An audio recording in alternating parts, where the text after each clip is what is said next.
All right, so Success Faster on Fire, hot. All right, so I did this book club a couple of years ago with the kind of first paper edition of this book called Success Faster. And this edition came out in September, and it's just a newer, better revised version, Julie says.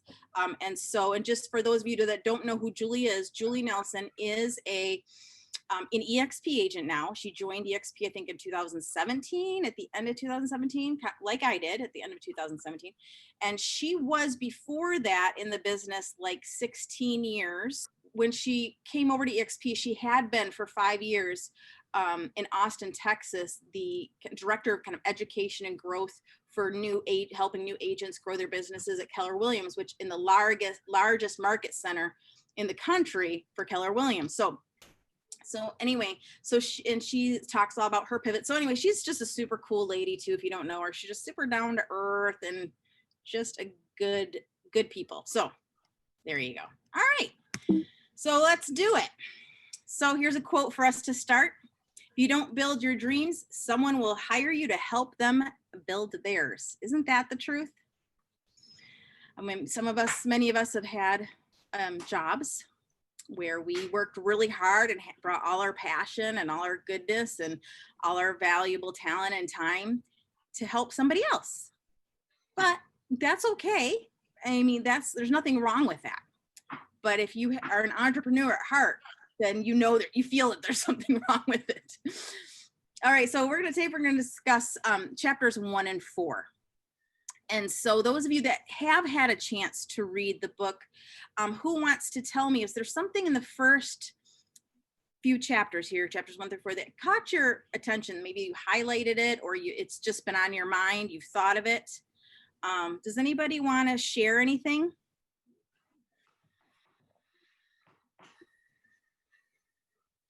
Sylvia, I'll start. Great. Hi, I'm Sherry. I feel like I'm at a 12 step. Hi, I'm Sherry. I know.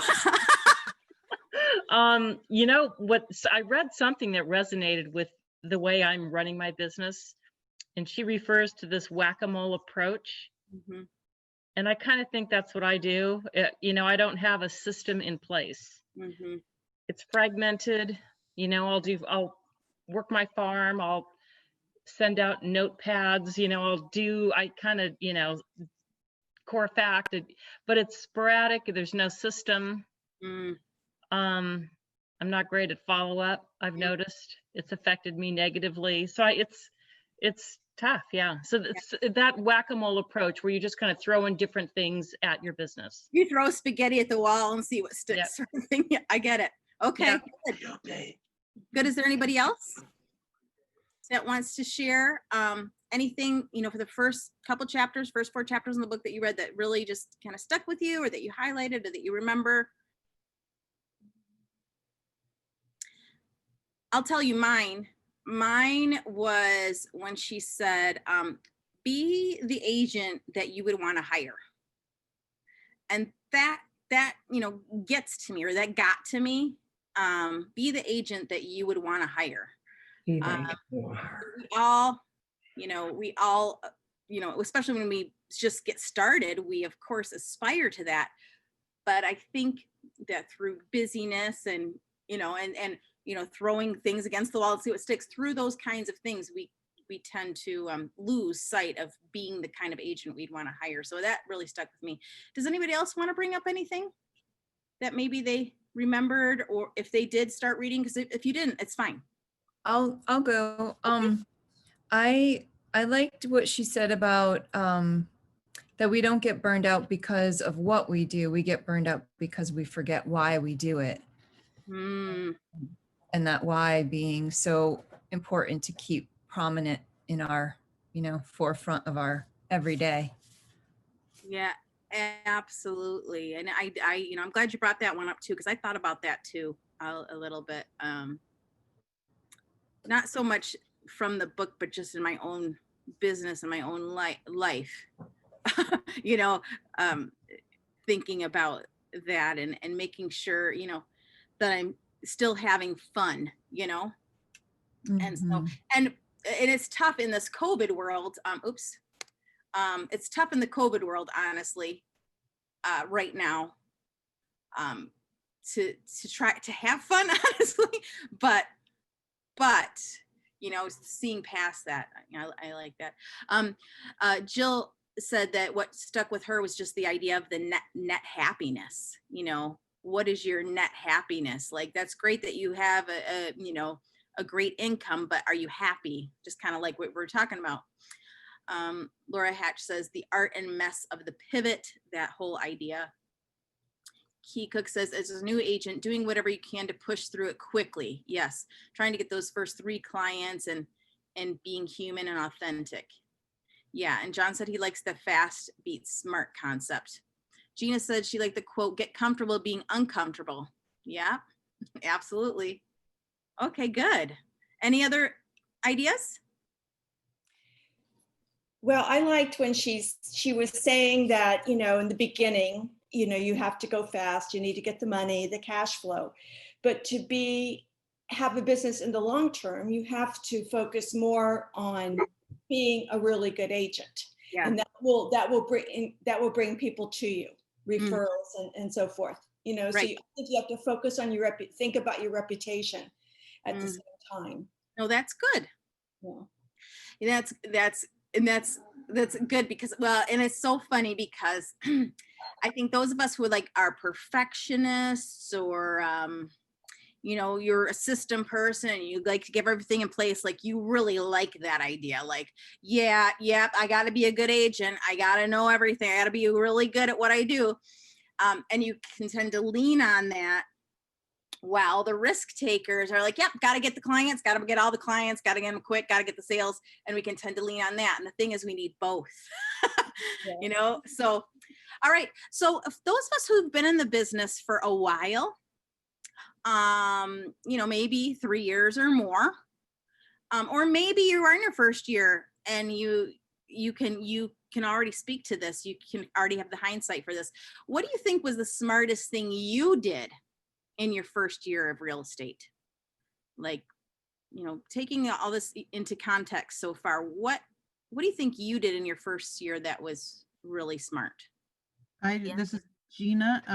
I was assigned a mentor. She was also my sponsor. And I tell you, even though I've had my real estate license since 2010, I've only used it in the last 3 years. So I know the book smarts essentially, but Penny was instrumental in the ins and outs and the little nuances and the strategies. And I think everyone should have a mentor. And that's really good. I'm glad you brought that up because, I've had several different mentees, and some mentees, they want your help. And so if they get a contract or they get an opportunity to write a contract, they'll come to me and they'll say, I need you to help me with this. It's my first one or it's my second one, and then I can help them and I can give them ideas, about writing the contract and things like that.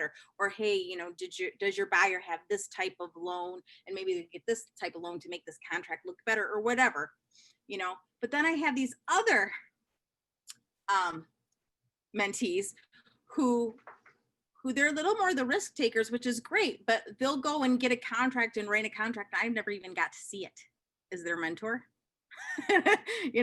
Or they bring me into it like halfway through when they've already talked to a lender, they've already, worked out things, and I didn't even get to help. And so now I'm just coming in the middle trying to piece together the mess they've already made, and so yeah, having a mentor is important, but being a good mentee is better. I absolutely agree with that. In fact, in my career, I've had to deal with new agents that didn't know really what they were doing, and that really soured me on that business part of it. Their transaction was not the smoothest, and actually I think it ruins your reputation, because I would not want to refer that person out. So I really think that you need to really know what you're doing, and and then talk with your mentor. Absolutely. Yeah. Be teachable.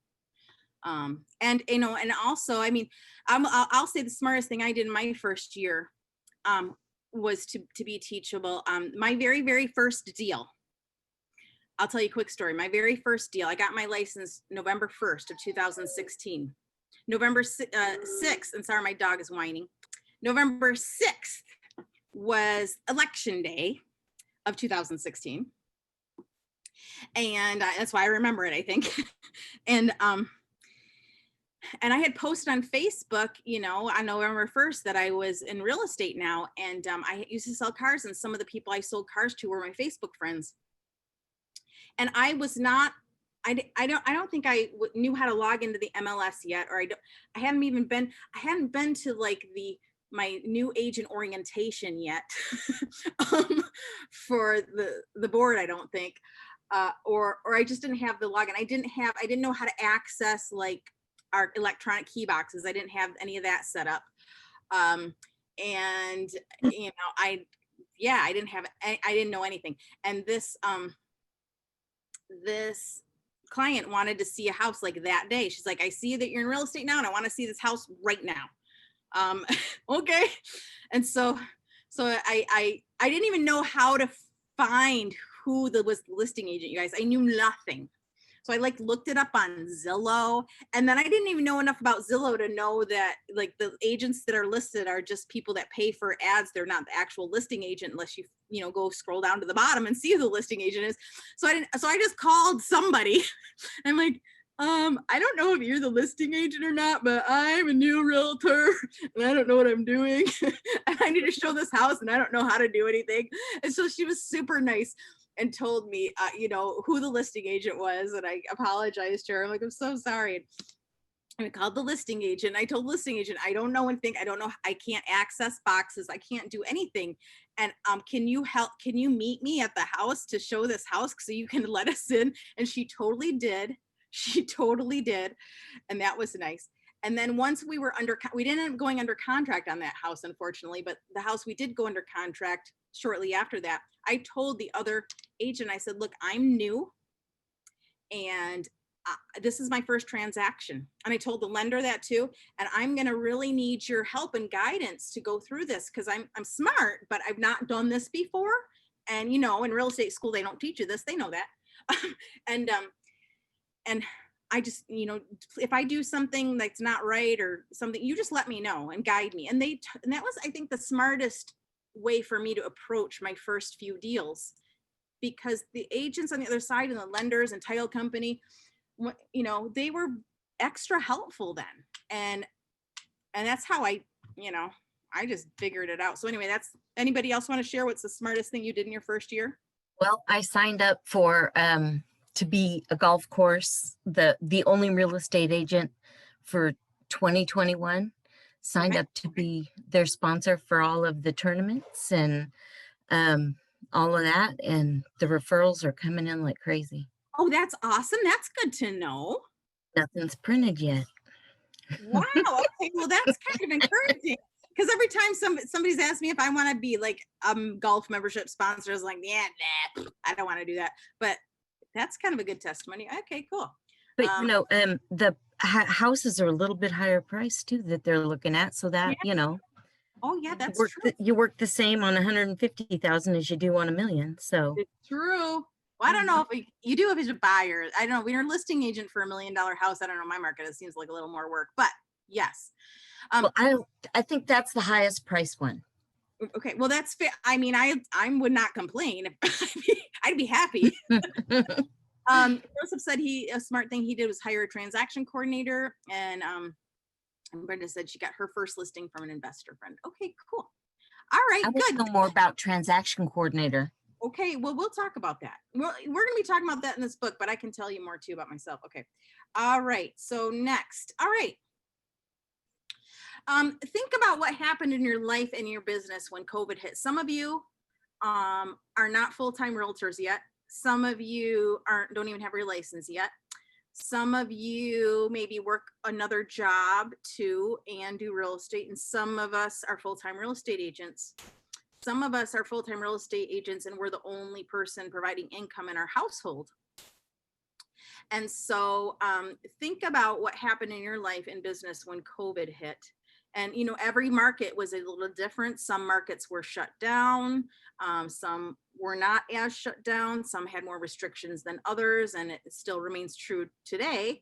We're going to have this for another year at least. So good times.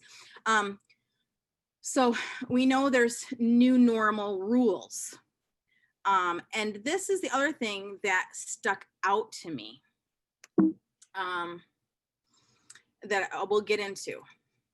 Okay, so one new normal rule that Julie talks about for living in a pandemic world is fluidity.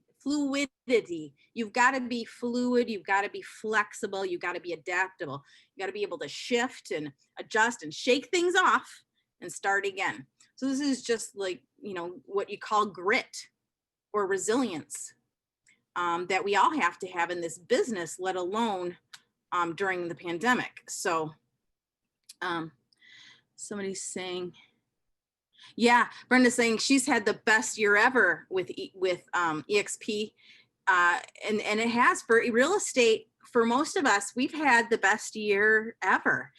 Why? I'm not sure. I'm not exactly sure why, but it's been great. So yeah, a lot of us have had the best year ever. I know in my board, and in my local board, it was reported like we had like the highest sales volume during like the, you know, this year that we've had. It's just, I don't know. It's interesting. But, you know, one of the new normal rules is to be fluid, to be flexible and resilient, and just have the grit. And, you know, I think as entrepreneurs in general, you have to have this. Does anybody want to say anything about this slide before we go to the next one? All right, the next new normal rule is being human. You know, show up as authentic and check in on people. And I liked this. This stuck with me too. You know, just checking in. How are you doing? You know, people have to stay home more than they did. You know, even people that, you know, maybe your market's doing okay and you're a little more, you have less restrictions than other markets. Like my aunt, for example, in San Diego, they're very, very shut down, and she's older, obviously. So she's really being careful, and she is really isolated. And so she's somebody that I, you know, want to check in on, but there's all kinds of people like that in our sphere, and our past clients and our, you know, closed clients and leads that need to be checked on, need to know that somebody's thinking of them and being authentic in that way. Somebody is chatting with me. Yeah, Giovanna, you said you loved that part. Tell me more. Why did you love that? Well, it resonated with me. Like I want to be authentic. I don't want to be so salesy and so pushy. So yeah. So you like that. You like this. I get to be human in what I do. Absolutely. Yeah. And people do appreciate that. He says, throughout this pandemic, I find myself communicating more and having more check-in conversation. That's great. I mean, for those of us that I'll admit to you, I am a terrible corresponder. Like, I'm terrible. And I'm glad, this is going to sound funny. I'm glad we have another year of this pandemic to deal with, because I'm going to finally get better at communicating with people and being a better corresponder with my like long lost friends and such. So, but yeah, I'm bad. So for those of us that, you know, are like that, you know, we've been forced to get better at that too, and not, I can isolate myself really good from, you know, from people. I can, it might not seem like that to some of you, but I'm really good at it. So I got to push myself. So yeah, having a better relationship, be a better relationship maker and not so much a salesman. Yes. And that's what real estate is relationships. So, okay, good. Another new normal rule, number 3, is just getting back to basics, really focusing on the basics to keep growing your business. Practicing the business fundamentals of, you know, lead generation, lead converting, you know, writing contracts, negotiating contracts. These are the basics. And then, you know, she talks about real estate 101. We have an EXP Realty every Sunday night in the world at 9 p.m. Eastern. There is real estate 101 class, and it's always focusing on these fundamentals, and it's always like a different topic with different speakers. And it is a great class. So this one really resonated with me too. So this is the new normal rule number 4 is check your leadership. So this one super bad spoke to me, like convicted me a bit. And the question that she asks is, how are you a leader for your clients and sphere during this time, especially, or in general? And that really spoke to me. People need the reassurance, they need facts, they need optimism, they need certainty. And we have an opportunity in our industry, in our business, to be that leader, to not only check in with people and show up as authentic and human, but also, being knowledgeable, guiding people like through the process, and telling them that it's, that there are solutions and it can be done, and how, in whatever way that you want to show up as a leader. So, I always use the example of my insurance guy, who never calls me to check in on me, never I never get an email about anything new insurance. I never get offered hey, I have a way to reduce your rate with this new company, blah, blah, blah. I never hear from him. He never shows up for me in that way to guide me to anything new or next. And, but that's not who I want to be as a real estate agent. I want to be that person that shows up for, people by putting myself out there and giving any guidance I can, resources, and just showing up for them. So this one really spoke to me. The other thing that, she said, great leaders follow a schedule. They have an agenda. They have a tight routine every day that they follow. They also over communicate and get in front of facts, and they just keep up to date with the market and what's happening. I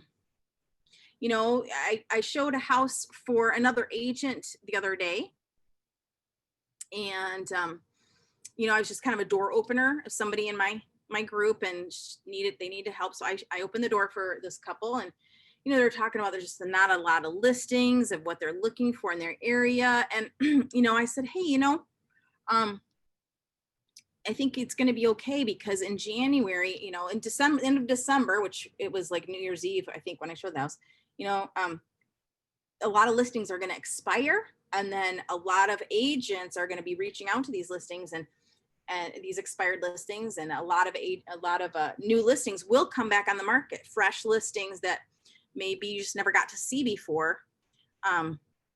And I think you'll see an influx, and you just got to keep going, and you're doing a good job, blah, blah, blah. Just needed to encourage them and give them some information. And they so much appreciated that.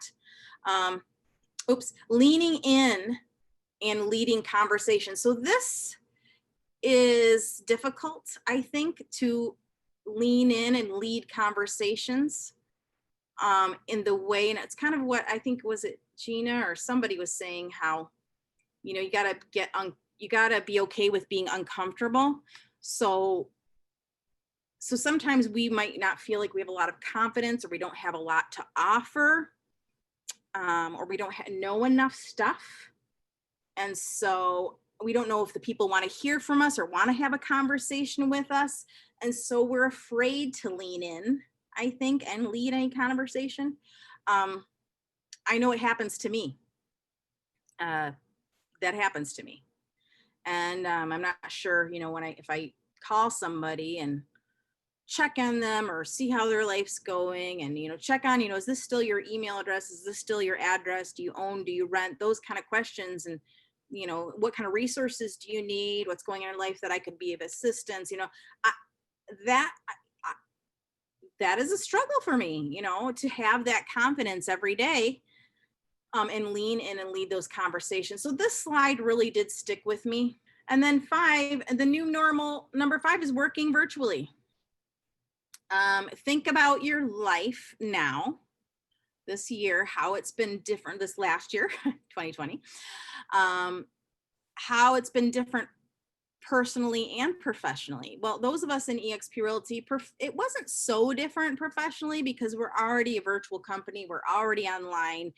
You know, we have our virtual broker rooms and virtual training rooms and, you know, support staff virtually, and that's fine.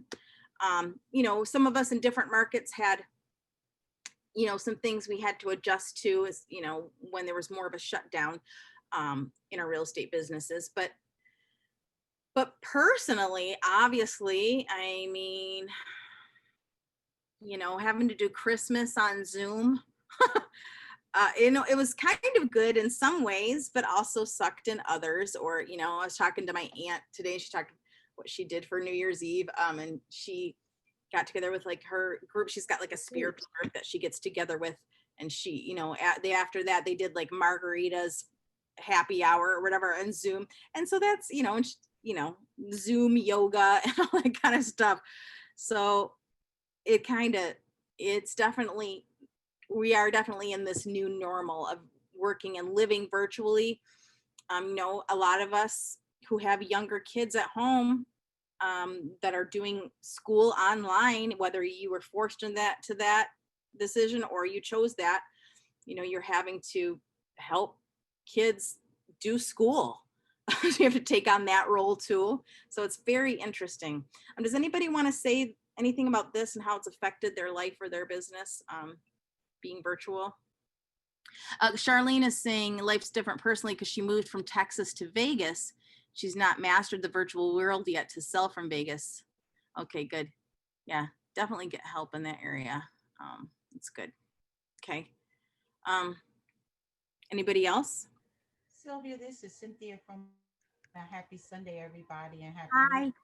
What I learned is that actually, once you learn how to manage your time, which is I'm still a work in progress. I'm still in construction, but I learned that I had more time. Mm-hmm. Whereas even though EXP is virtual, I would meet clients at Starbucks. Mm-hmm. I would reserve a room where I live. We have where we can reserve rooms in the library and do PowerPoints and presentations. Yeah. I found I can do that, and I am not the best at technology, but I could do FaceTime, I could do Google Duo, I could do Eventbrite, and I found that I didn't have to get dressed, never find my keys, or any of that. I could do that at home, and I found that if you just reset, reboot, and pivot, you'll find you probably had more time if you just learned how to manage it. And more gas money. My car was with gas for months. Yeah, no, that's good. That's like encouraging, you know, finding the silver lining of this new normal is really important for us. You know, because honestly, even though, you know, we're getting a vaccine and maybe by the end of 2021, most people will be vaccinated, you know, and maybe we can go back to normal-ish sooner than later, I hope. But still, I think that this experience and how things have changed is going to affect us forever, you know, in the virtual space. So, but I really appreciated what you said. Thank you, Cynthia. And yeah, and Patricia said she likes not having to drive and just do Zoom. And Jill says, you know, virtual is her EXP and the virtual world is her ideal model. And Keith says it was my decision to do virtual schooling for children 2 weeks prior to the shutdown. Plus I was going through a career change and it's perfect for you that way. Yep. Virtual made you feel safer. Okay, good. I had a interesting conversation, not so much about the, you know, shutdown or the pandemic or anything or being virtual, but I did have a little conversation with a listing agent that I'm trying to make a deal work on for my buyer. And she just had a baby and I had texted her and said, you know, I'm impressed that you can even like negotiate with me back and forth like this, because I know you like just had a baby last week. you know, I don't care if it's your first kid or your fifth kid. I'm just impressed that you can even do this. And she responded, it's my fifth. She said, I'm like, oh, cool. All right, cool. It's your fifth. She's like, and she said, yeah, she went on to say that in this text message that she became a real estate agent 2 weeks before, or maybe it was 2 weeks after, I can't remember. She had her first kid, her first of 5 kids. And she's been in real estate, you know, since then. And she says she's so grateful to have chosen a career that's allowed her to be a mama. And so anyway, I thought that was cool. All right. So chapter 2 was Jill's favorite, about the net happiness, the true bottom line. So, you know, Julie goes on to say, Julie Nelson, the author, you know, if you're a new agent thinking about getting your license, or you're not insanely happy right now with your real estate career and your bank account, then this book is for you. She says, you know, we have to change our perception of what it takes to succeed. And then do some course correction or shift in our priorities, because we do want this net happiness. We do want to be happy, just like what Kim, you were saying, that was sticking with you, being, you know, understanding what your why is and being happy in fulfilling that why. So Julie Nelson talks about the measure of success is being happy. True, that's the true measure of success in real estate. So those of us who've been around a little bit know this cycle of frustration. You know, you have a skip in your step because you just had like 2 closings this week. You know, oh, I'm rich. I can be awesome. My life's beautiful. I love my life. I'm so happy. You know, and then, you know, 4 more weeks go by and you haven't had a closing. And so now you go from like cash flow to cash tight. And so what fixes everything? Sales.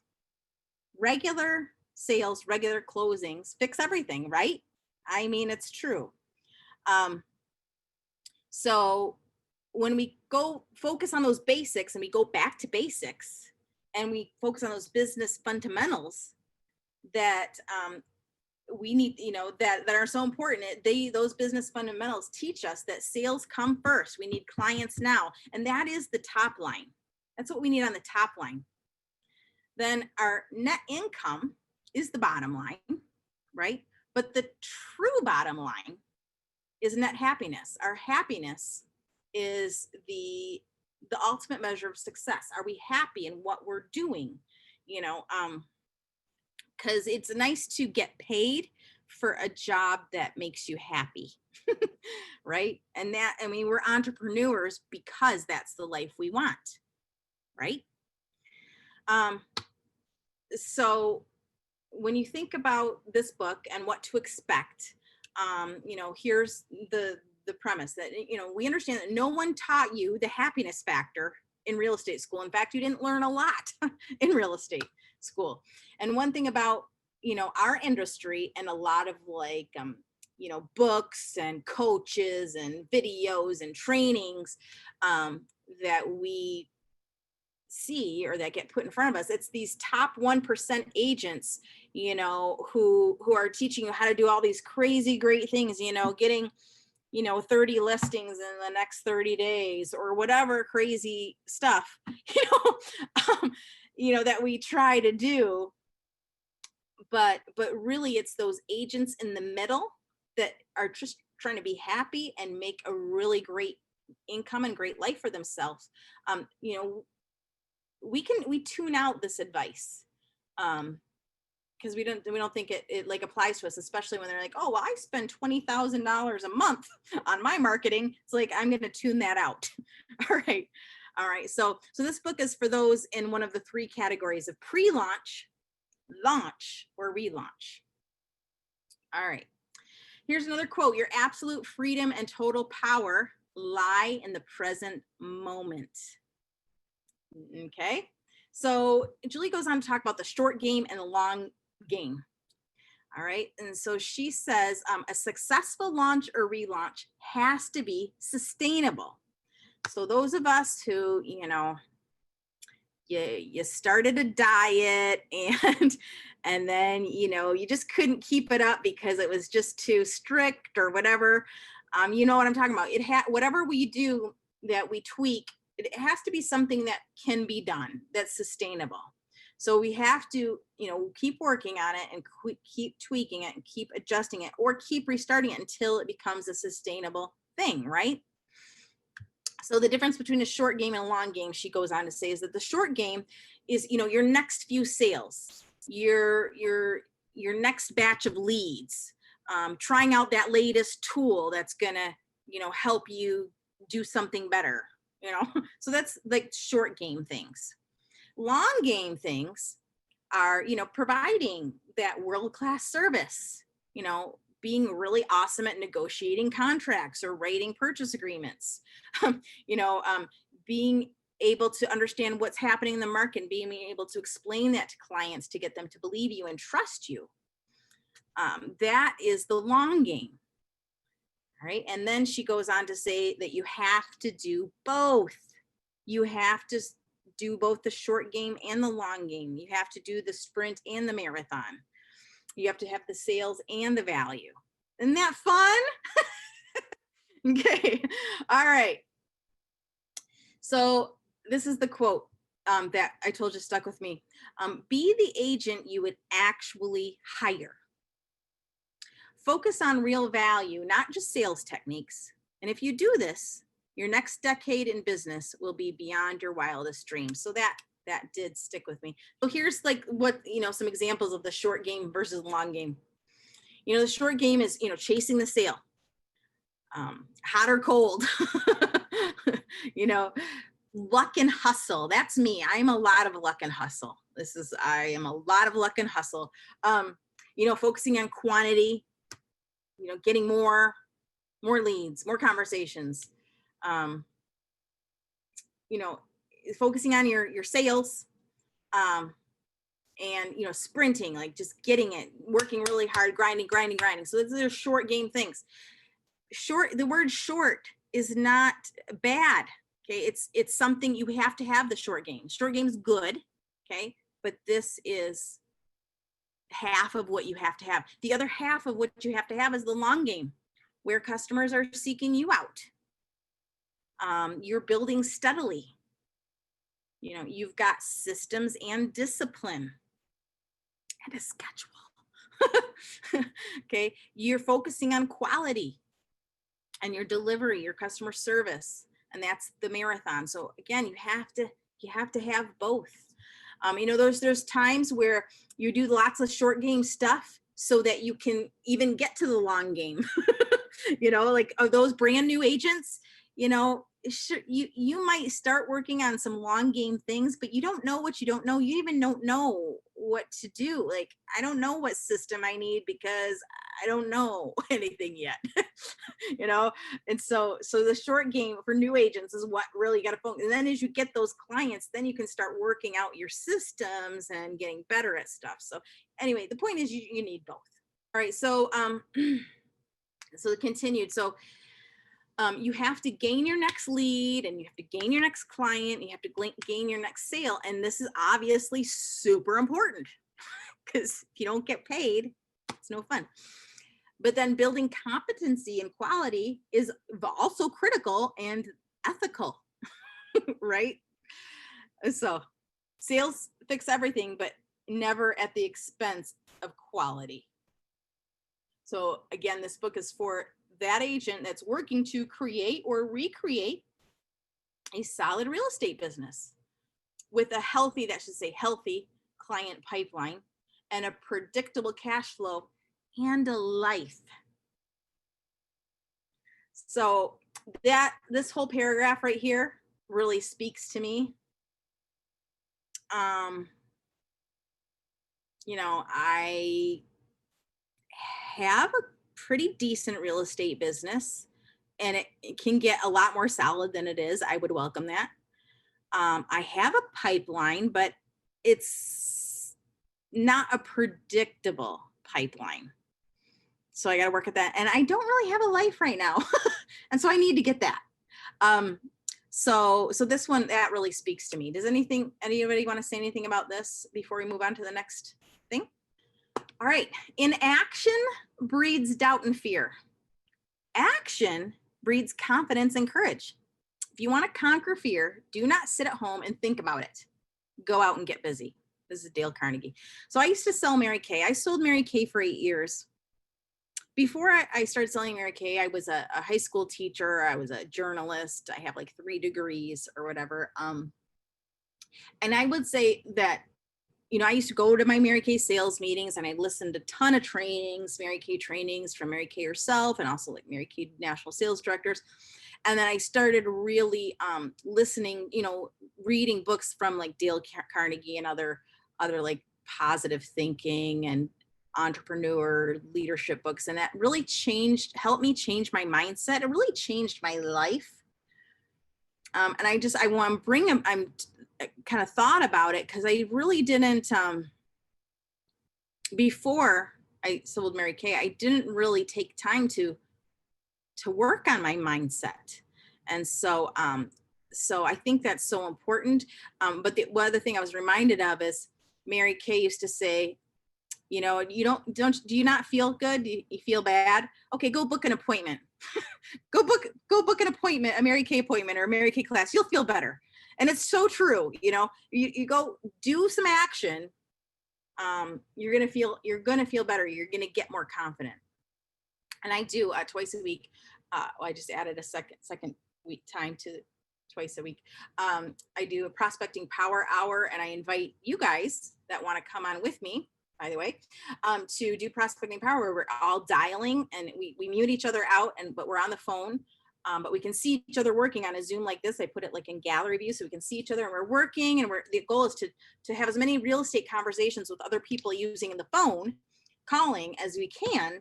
And it's for 1 hour, and then we get back and we talk. And so just like getting into the action. All right, Success Faster workbook.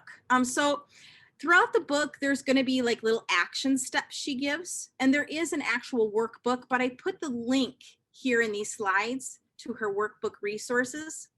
You can go to, if you click on this, it's going to take you to the nelsonproject.org.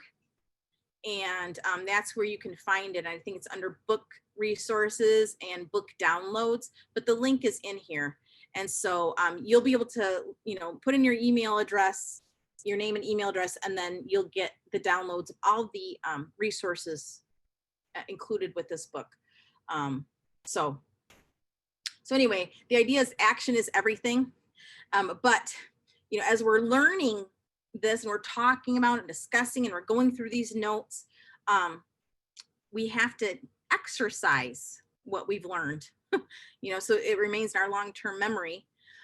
You know, more action equals more opportunity. More action means more like muscle memory, and more action means more bank. So working it out in the middle. So some of us those agents in the middle, maybe that means you're like not in the top 1%, maybe you're in the top 10% or top 20%. All right. So the top 1%, those people, they're running empires, and empires are lovely, but most of us are working it out in the middle. So, and I see some typos in here. I apologize. I'll go and fix them. But depending on your market, that middle could be $3 million a year in sales volume, or it could be $20 million a year in sales volume. It just depends on your market, right? And what, you know, the price range of houses you sell based on where you're doing business. So what we're doing is we're finding support, you know, for each other, and through this book, that's going to speak to the bulk of us, those people that are fighting for stability in the middle, that everyday entrepreneur who's making dreams come true, that might not be, you know, private jet, but everything else. Okay. All right. Everything else that's good. All right. So this is a quote from Brad Inman. Shout out to the realtor who doesn't have a paycheck every 2 weeks.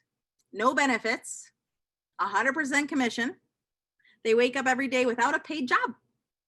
They must dig deep and reach high to find the fortitude to keep it going. So those of you that, are brand new agents, or you are thinking about getting your license, or you're getting your license, this is our life. And I would not have it any other way. I would not have it any other way now that I'm living this life, just so you know. Okay.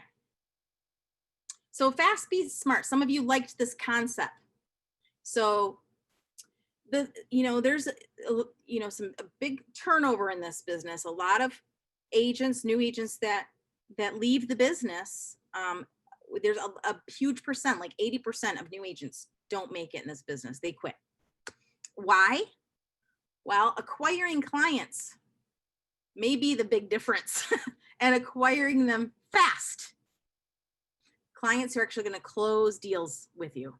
So in the beginning of your start or your restart or relaunch, okay, so that speaks to those of us who've been in here a while, the fast overrules the smart. The fast overrules the talent.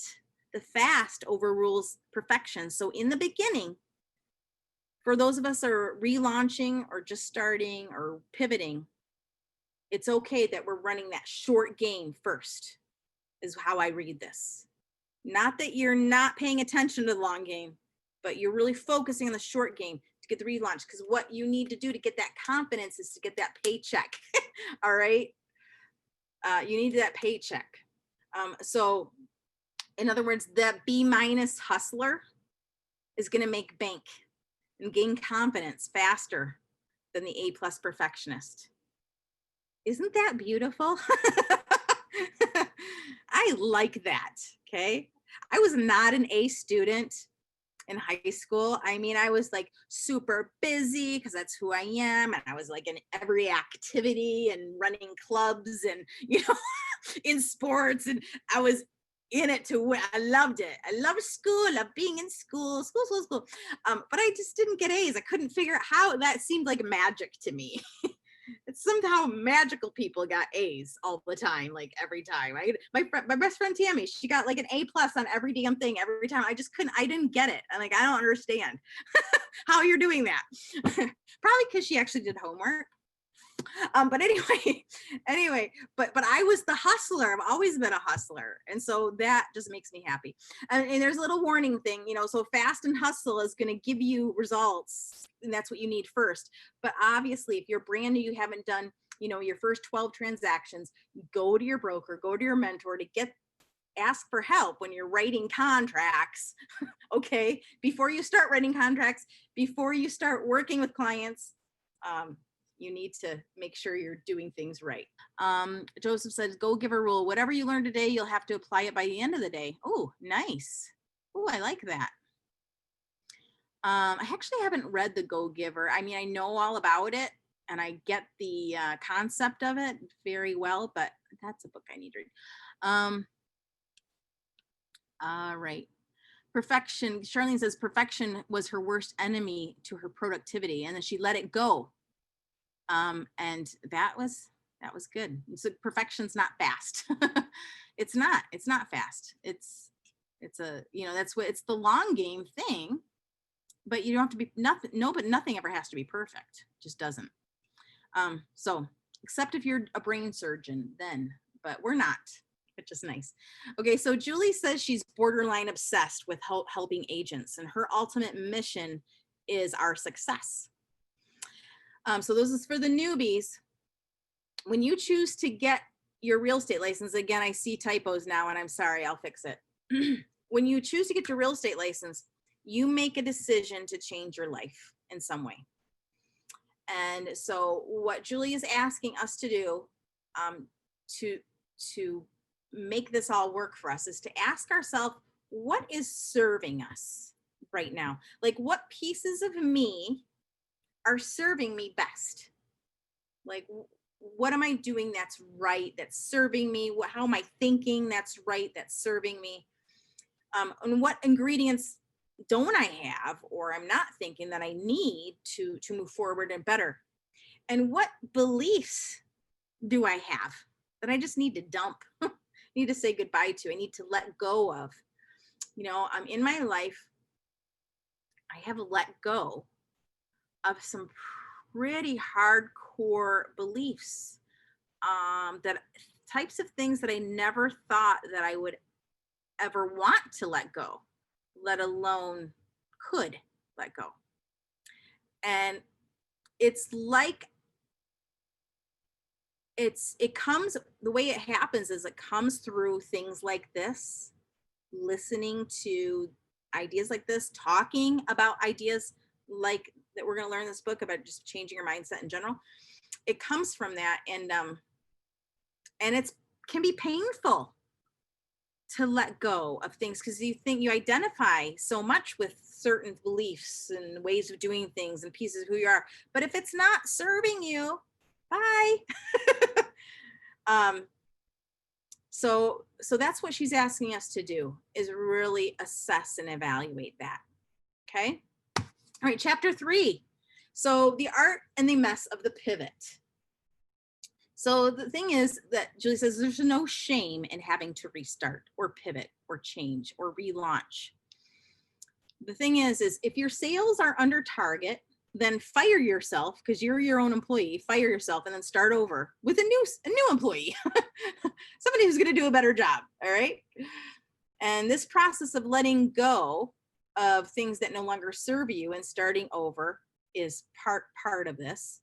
And if you're not happy, change something and pivot. So that's the concepts we're going to discuss. So I like this quote. Are you one of those people that say you have 15 years experience when you actually mean you have one experience 15 times? Do you keep showing up as the same person this year as you did 4 years ago?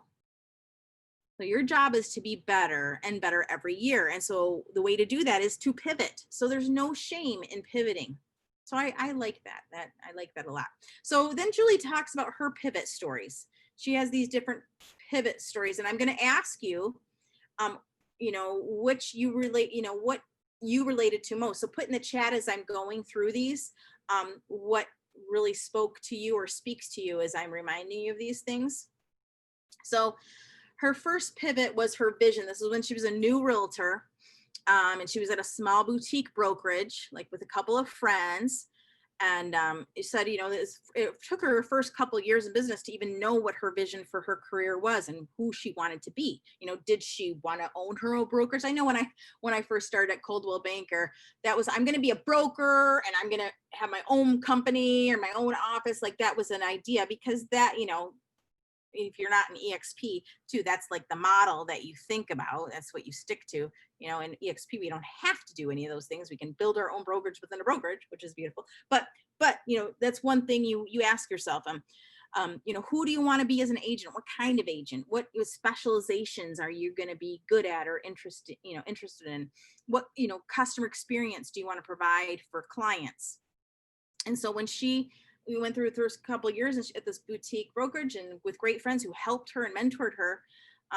She had success, but she just realized she needed a bigger platform to do what she wanted to do when she had created this vision of what type of realtor she wanted to be. So she had to make a switch, and that was, hard. She wanted a bigger platform. So that was her first pivot. Second pivot was the idea of having a team and bringing people on. So,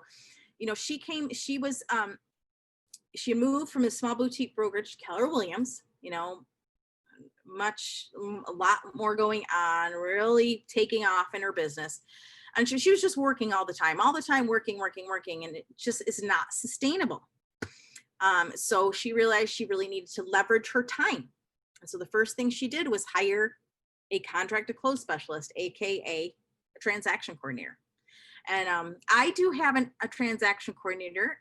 It's a company in my local area. She's a broker, and she has a couple people on her team. And what they do for me, I pay $250. I pay for a buyer to go contract to close, and $300 for a listing to upload my listing and then go contract to close. And so because in EXP we don't charge a admin fee, so I can charge an admin fee to my clients and then just use that money to pay my transaction coordinator. So that's what I've been doing. It's awesome because it saves me so much time. That transaction coordinator, when I have a listing, uploads the listing for me, uploads the pictures for me, you know, and I can check it and make sure I like it or whatever, you know, and that just saves me a ton of time. Uploads all my documents to SkySlope, make sure in .loop, like all the forms that are needed, that I need and are signed and uploaded to SkySlope. It does, it saves hours, honestly. Okay. And it's really costing me nothing because all I'm doing is I'm just charging an admin fee to my client of $250 or $300. And then I pay the transaction coordinator. It's a beautiful thing. Highly recommend it. Okay. Hire an assistant. She hired an assistant. And I actually have done this recently. This year has been my year of paying other people to do things for me. It's my 4th year of real estate. Took me that long to do it. And I'm telling you, it has really increased my ability and my bandwidth to be able to do stuff. She added a buyer's agent to her team. So she basically went from a solo agent to CEO of a group, you know, and so that's what she did. So that was her next pivot. Her next pivot was acquisition and help. This is when she had an opportunity, Julie did, to acquire another agent's business. This agent moved to a different state, but still had like a good sphere and past clients in the area she was moving from. And, you know, there's no reason to just let that go. You know, so basically what you can do as an agent is you can give your client, your database, to another agent who's a good match, who maybe is a lot like you, who's got the same energy as you do, whatever it is, that maybe will pay you referral fees for, you know, every first transaction they do from somebody in that database, and just kind of, you know, so you kind of work out a deal or whatever. And so anyway, you adopt these client relationships, and that's what she did. And, you know, through that, she also gained another buyer's agent, because this other agent that left had a buyer's agent working with her. And so she had like a team lineup, and that kind of evolved and changed, different buyer's agents coming through. And then she kind of got back to that pattern of working all the time. She was working all the time. And so this pattern reemerged. And so she said, you know, you have to look for your pattern. And so what she did, the pivot she made, was she hired a coach to help her change her patterns. And guess what? This is what I did this year too. So this last one of like this, these parts are speaking to me a lot, is because I'm in this point in my business where I've, you know, got some help now. But, you know, to get to me in the next level, I had to hire a coach. But you know what? The reason I was able to do this is because I make money now. So when I was new and poor, I couldn't hire a coach. I couldn't, you know, do any of this. And so I get it. So I don't want you, but she's kind of telling the story of her life and in business and how it happened and what she had to do. But I'm going to tell you, hiring a coach for me, it changed a lot of things for me and helped me greatly. And I'm glad that I was able to do it to get me to that next level. So anyway, it was a pivot I had to make, and that she had to make. The next one is I'm ready. It's interesting that I'm glad that we're doing this book for me anyway, you know, because this is the phase I'm going into now myself. And she's talking about, be careful. The next pivot she made was this one. And she said, be careful what you ask for, because basically she was working all the time. So she hired this coach to help her to kind of readjust her goals, have her help get more time in her life and not have to work all the time. And so something happened where the stars just aligned, and she asked, like, put it out there to the universe what she wanted, and she was feeling a little restless, and she clarified her goals very clearly to that coach she was working with. So she put out there, this is what I want. These are my 2 big goals. I want to increase my income and have a more of balance in my life. I want to have more of a life. She said these 2 goals. So she put it out there, and she wanted the health and happiness and balance. And then she wanted a better bank account. You know, so what happened was an opportunity, like as soon as she put it out there and talked to her coach about it, like within a day, she got an opportunity to become a full-time coach for Keller Williams, to pay a salary to do that. And in the biggest market center in the world in Austin, Texas, for Keller Williams. So that's what she did. And so she said, that's why she said, be careful what you ask for. But then there was the crash. This is the next pivot, not the crash in the market, her own crash. She was taking too much on. And she was like working with 150, 200 agents a year, new agents, helping them build their business, loved it. But there was a lot going, the stress was showing up in her body. She was like having like almost heart attacks, where she had to go to the hospital and stuff. And she's like, something's, you know, wrong. Like I have too much stress. And I need to make another pivot. And so she did. So she went back as a solo agent and entrepreneur, and she just kind of started her own little coaching business on the side and was an agent. Again, you know, going for that net happiness, that net happiness. Next was the relaunch. So when she did this, she took a sabbatical. And she was talking, and I was talking with my aunt about this earlier today, that, you know, in our society, especially our American society, we don't really have that many national holidays. My aunt, she lived in Japan, and she said in Japan, they have like more national holidays that like, or it's almost ridiculous because people take time off. You know, and in Europe, like Julie Nelson was saying, like in Europe, in the month of August, like there's a lot of, it really slows down. People take time off. And in Australia, they call it a gap year. So she said, you know, if you can figure out how to take some sort of sabbatical in your life, it's really going to help you. And our society doesn't really help us do that, but figure it out.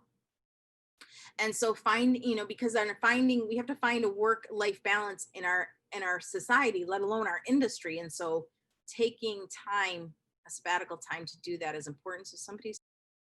So what she did is she decided she was going to relaunch her business, you know, and she decided, after she took a little time off, by the way, when she was going from back to solo agent, and she decided, no, I don't have any sales, because she was a coach. So she wasn't doing her own sales. She was in full-time coaching, right? So then she decided to step down from that and go back to, you know, life as an agent and having her own coaching business.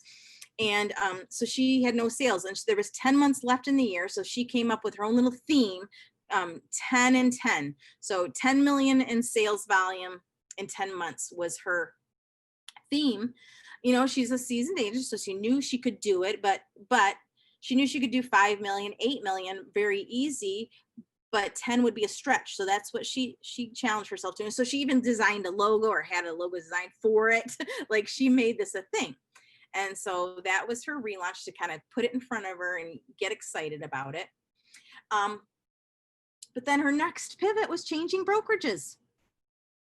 So what had happened is she hired a coach for accountability to reach this 10 and 10 goal. And so she was also, through that process and working with this coach, she was looking for an easier way to do real estate, so that she wouldn't be one of these people that has to work all the time and didn't get back into that pattern. She wanted to create an accelerated retirement plan. She wanted more streams of income, and she wanted to continue to make a difference in the world. So she either had to adapt to what her brokerage was offering to be able to do these things, or she had to create a new solution. And so what that meant is she started looking at different brokerage models, and she found EXP. We have multiple streams of income. We have retirement plan, kind of. So we have just this completely different type of model that just kind of blows everything else out of the water, in my humble opinion. And so she went and made another pivot. Again, she had been in real estate, I think, for 16 years before she switched to EXP. And that was in 2000. in 17 when she switched to EXP. So one thing she talks about with these pivots, and especially, changing brokerages and really deciding what it is you want and how to get there. She talks about these filters that you have in your mind, maybe based on how you grew up. Like when you think about, well, I don't need multiple streams of income. That's for like rich people, or that's for some other kind of people, I don't know. But what beliefs, or the, expectations for your life that maybe you grew up with, different, religious beliefs, or just mindset beliefs that you grew up with that you carry with you now, those filters that you see through, do those serve you today, those filters? So that's, Julie's asking us to consider that as we're going through this book. All right, and then her next pivot is just, you never know. So what's next pivot gonna be? You don't know what your next pivot is gonna be, but it's an exciting prospect. She says, what opportunity is gonna surface for you? What mindset shift will you have? Keep a place for that next pivot. So I just wanted to read this part because it was like inspired. I don't know, I felt inspired for some reason when she wrote it. She said, I'm writing this book for the beginning and middle agent who has a dream. I'm writing this book for the relaunching agent who has a vision. I'm writing this book for the independent broker who is tired or financially strapped or struggling to keep the right agents on the bus and keep them productive and happy and engaged. I'm writing for that independent broker who is tired of chasing people to help them be successful. I'm writing this book for the pivoting professional. I'm writing this book for the real estate pro who has not yet found her groove. I'm writing this book for the real estate pro who has found her groove, but's always striving for the next level. I'm writing this book for those who seek financial freedom. I'm writing this book for those seeking solutions and tools and direction and a roadmap. I'm writing this book for those who seek a voice and an ally. I'm writing this for the agent who is a bit over the overabundance of mega superstar agent advice out there that applies to almost no one. And I'm writing for the mega superstar who's re-embracing the basics and resetting and realigning with net happiness. So anyway, I like that. So anyway, okay. And then finally, the final chapter, she says, there's some things they never told you in real estate school. So you made this decision to enter this business to change your life in some way, and then leave that traditional job security to be an entrepreneur. You made a decision to enter this business. It's a bit easy to get into and much harder to stay. It has a high fallout rate, but it doesn't have to include you. So here's some challenges of getting started or restarted that we're going to go into. So the true end game vision for all of us is that we have a thriving real estate business. It's going to put money in our bank and eliminate our debt, get kids through college, maybe fund our vacations or our dreams. And so Julie is challenging us to ask for and outline everything that we want. Whether it means writing it down, just putting out there, having a good clarifying conversation with a mentor or coach or colleague about everything that you really want. Be clear on it. And we're going to go all in with our dreams in this discussion. She reminds us that really at least 80% of new agents drop out of the business within their first couple of years. And there are 6 reasons for that. And that's what we're going to discuss next. So here's the first reason people drop out of the business: the ease of licensure. So, we take some classes, we pay some money, we pass an exam, and then ta-da, we're a real estate agent, right?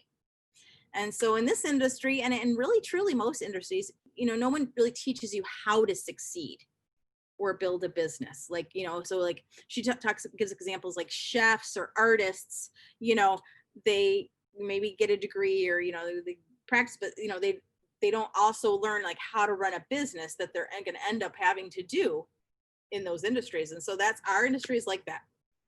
So in real estate school, did you learn how to generate leads? Did you learn how to build your pipeline? Did you learn how to respond to the question, how's the market? Did you learn how to get hired to list a home? Did you learn how to negotiate with finesse? No, you did not, right?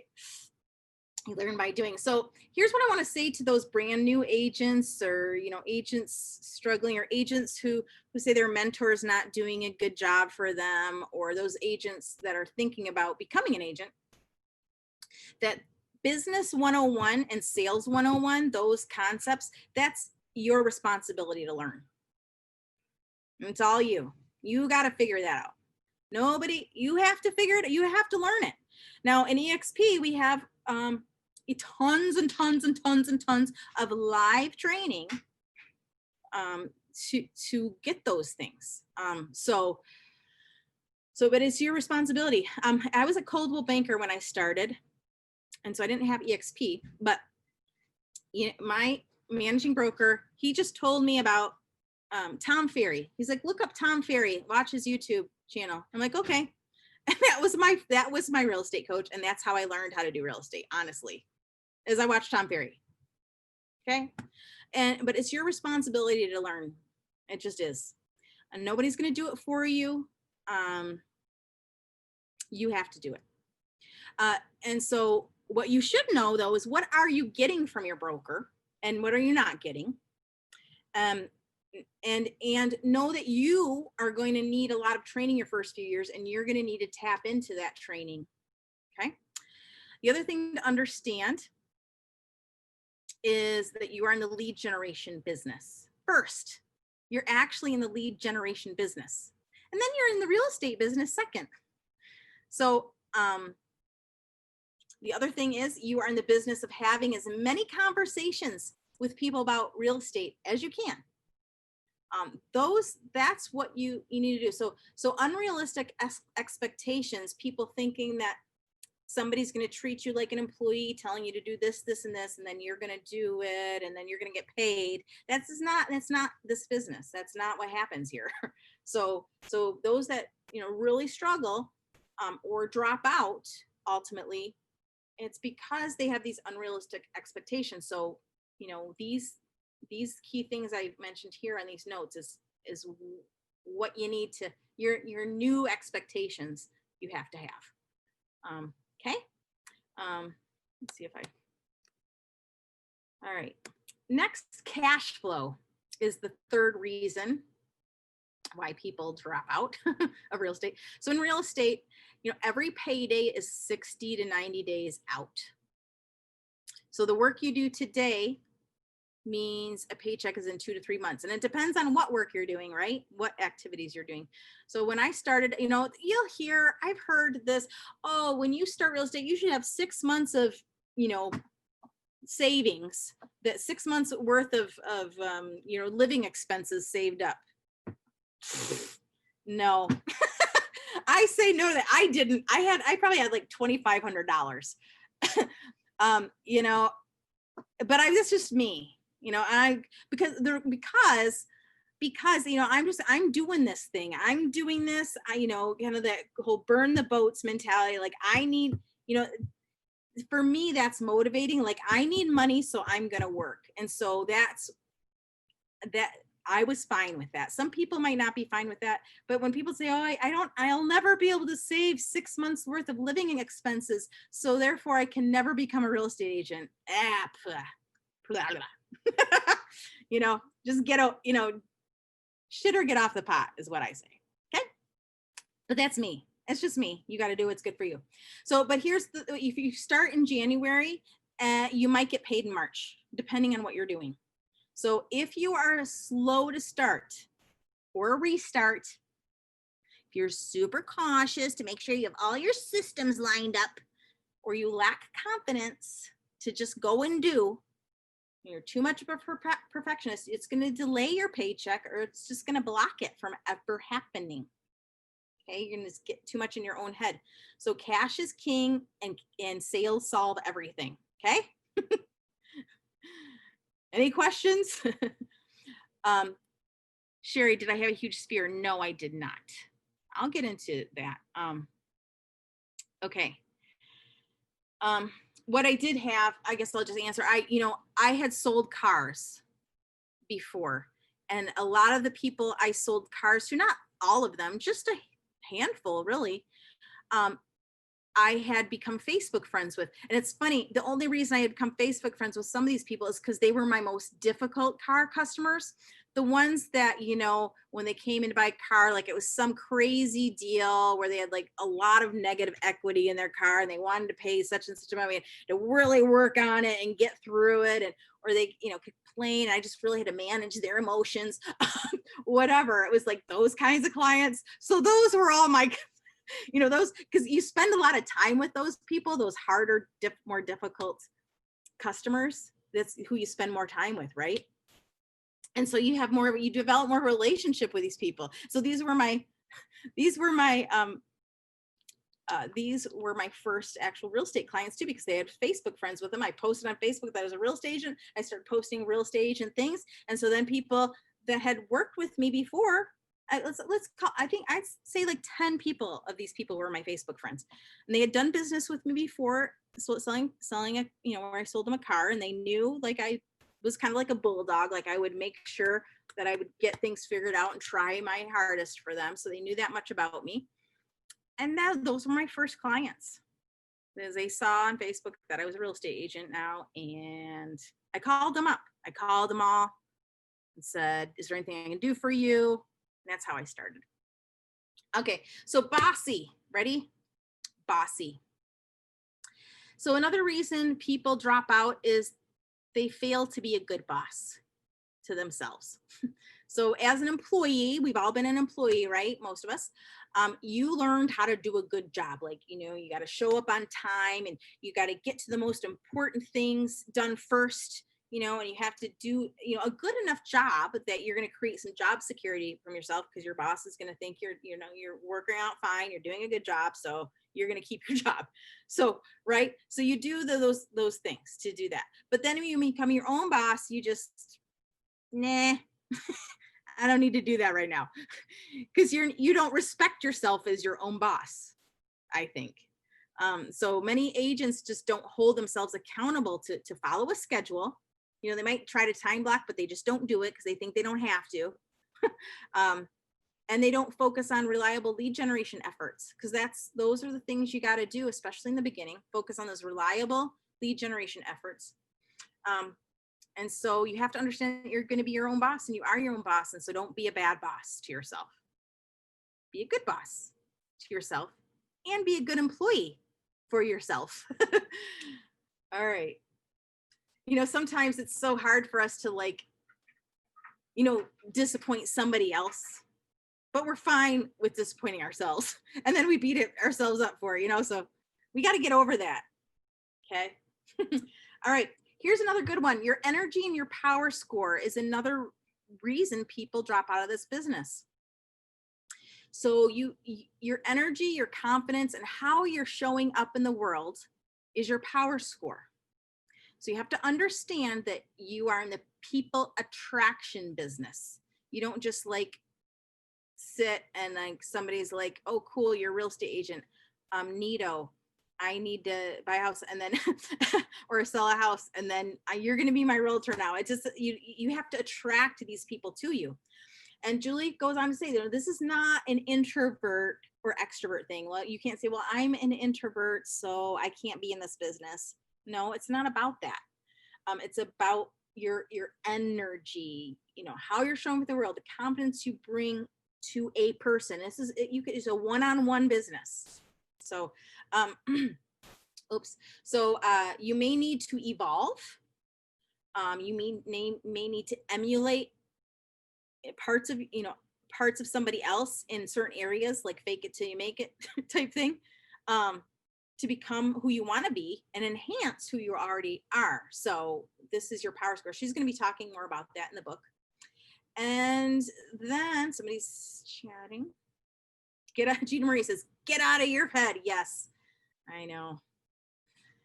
Yes. Okay. So never fully owning how to do sales. I like this one. A lot of us, when we start, we're like, well, I'm not a salesperson. I am a trusted advisor. I provide solutions. I'm a guide. I know my market, and so I'm a good friend. That's all great, but that does not pay the bills, people.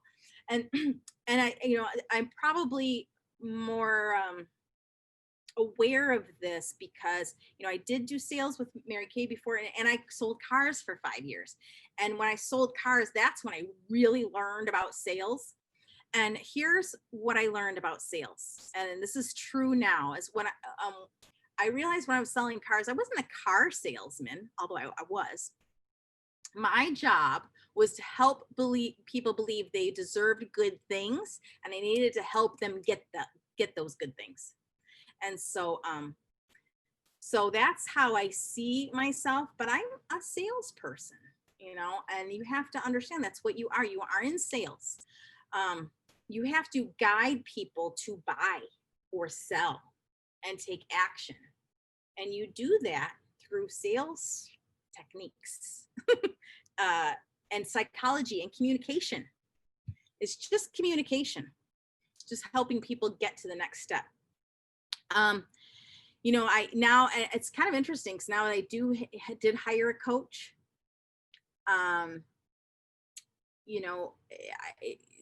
Coaches are salespeople. Coaches are trying to, their job is to sell you on doing an action, So like when I end a call with my coach, what are 2 things that you're going to do this week that will do X, Y, and Z to help you reach your goal? And then I have to come up with that, and then she has to guide me to go to the next step. It's the same thing when you're in sales. So anyway, so you might have your next few clients lined up. You've got a couple buyers in the pipeline and maybe a listing in your pipeline, but are you aggressively driving that bus?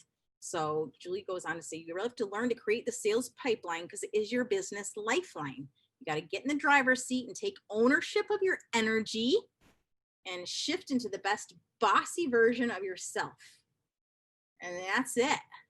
That's it. That's a wrap. All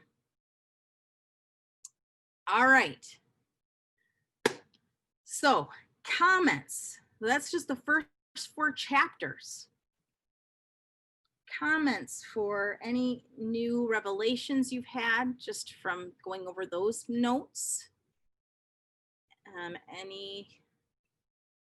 She likes it. Okay, good.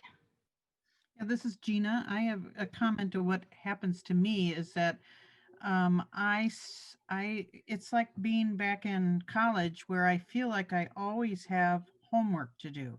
Like no matter what day of the week it is, I feel like, okay, I can do some time blocking and today I'm going to do this and tomorrow the next day, but it always seems like this cloud hanging over my head that I didn't do enough. Like people are telling you, well, you need to do a video, you need to do a blog, you need to learn kvCore better.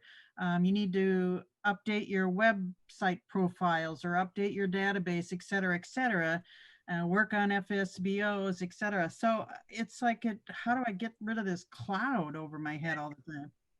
So here's what I totally get it. And I'm right there with you. That's a great question. I love that question. Yeah, but I'm going to tell you this,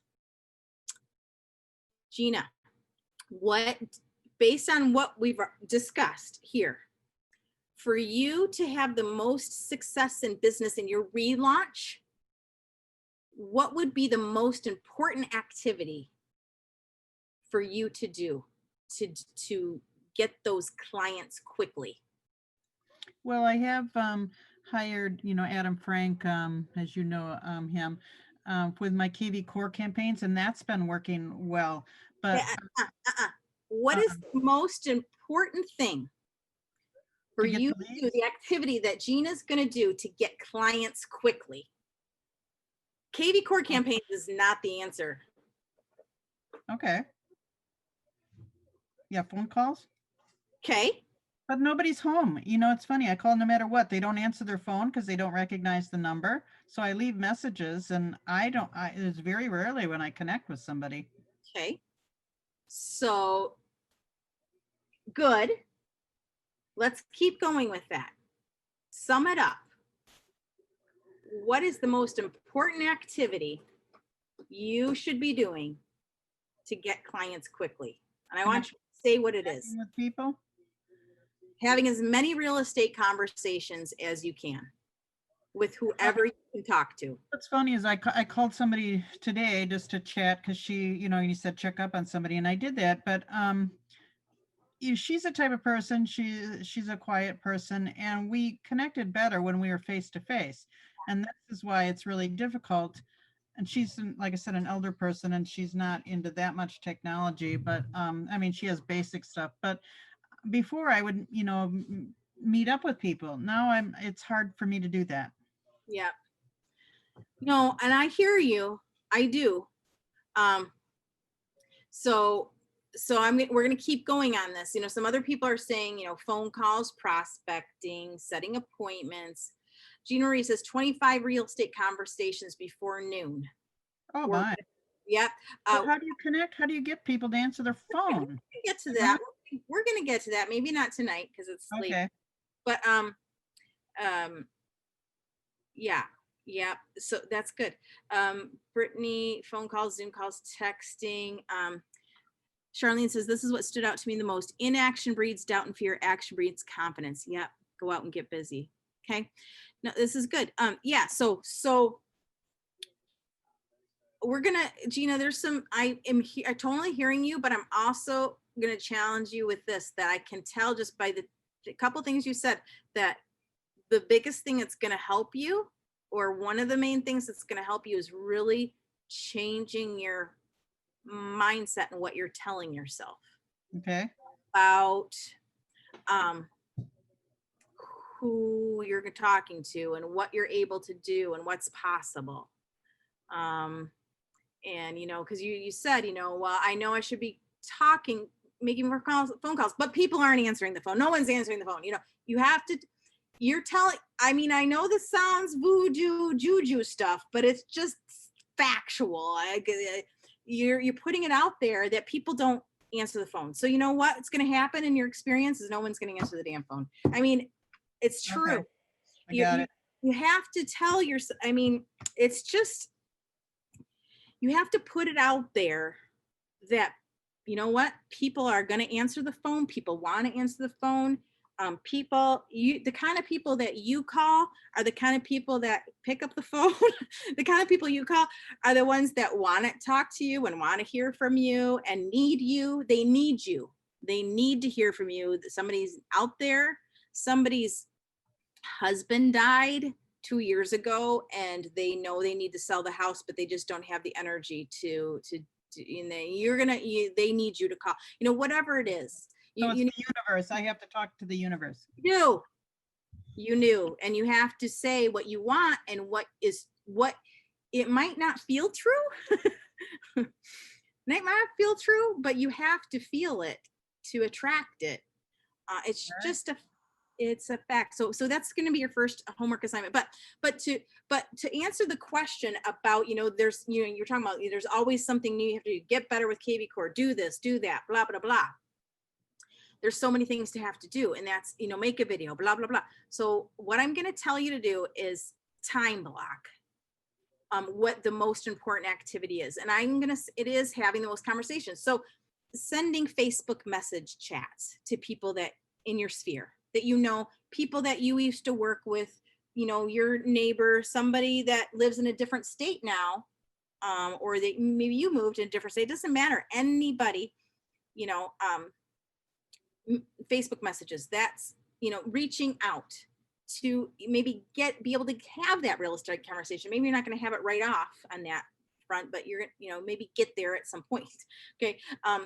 My Uncle Jim, and some of you guys might have heard me tell the story, bought a house, a condo without me, didn't do it with me. And he also sold a house without me. My Uncle Jim loves me, but you know what? I just assumed that I was going to get his business. I never put myself out there to him to say, Uncle Jim, do you know that I'm an active real estate agent and this is my full-time job and I'm getting pretty good at it? And if you ever have a real estate question, or you know somebody who does, I hope you think of me. And, you know, and in fact, I'm going to put you on my email list, and you're going to get an email now and then from me about the real estate market. Okay. All right, Uncle Jim, that's what's happening. Thanks. Okay. You know, I didn't do that. And it's like that whole idea of being a leader to your sphere and your clients, and leaning in with those conversations that Julie was talking about.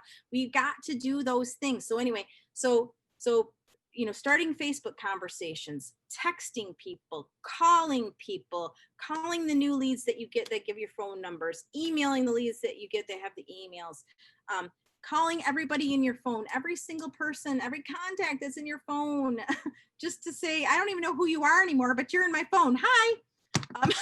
You know, whatever. We have to, and we have to be doing, you know, those lead generating activities.